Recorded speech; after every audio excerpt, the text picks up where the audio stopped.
ሰላም ጤና ይስጥልኝ ውድ የፈታ ዴሊ ተከታታዮቻችን፣ ይህ የዕለተ ማክሰኞ ምሽት ጥንቅራችን ነው። ቆይታችሁን ከኛ ጋር በማድረግ የምሽቱን መረጃዎቻችንን እንድትከታተሉ አክብሮታዊ ግብዣችን ነው።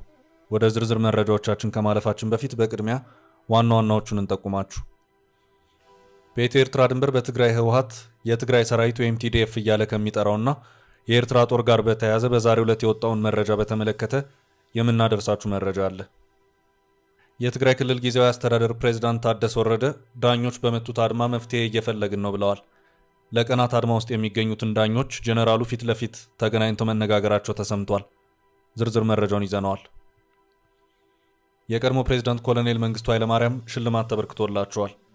በዛሬው ዕለት የ84ኛ ዓመት የልደት በዓላቸውን ያከበሩት ኮሎኔሉ ተሸልመዋል። ዝርዝር መረጃውን ይዘነዋል። የህግ ድጋፍ ያጣውን ግንቦት ህወሓት እያከበረ ነው። ለ3 አስርት ዓመታት ያህል በፖለቲካ ውሳኔ ሲከበር የቆየው ግንቦት 20 በዘንድሮ ዓመት አይከበርም። ዕለቱ ነገ ሲሆን ህወሓት ግን በትግራይ እያከበረው ይገኛል። ይህንኑ አወዛጋቢ ጉዳይ በተመለከተ ጥንቅራችን የሚያደርሳችሁ መረጃ አለ። የፈረንሳዩ ፕሬዝዳንት ኢማኑኤል ማክሮን ለጉብኝት ቪየትናም ዋና ከተማ ሃኖይ አውሮፕላን ማረፊያ ደርሰው ከአውሮፕላን ሊወርዱ ሲሉ በሆነው አነጋጋሪ ክስተት ማብራሪያ ሰጥተዋል። ፕሬዝዳንቱ ክስተቱ የቀልድ አጋጣሚ ነው፣ ባለቤት ያልመታችኝም ብለዋል። መረጃው ዝርዝር አለው።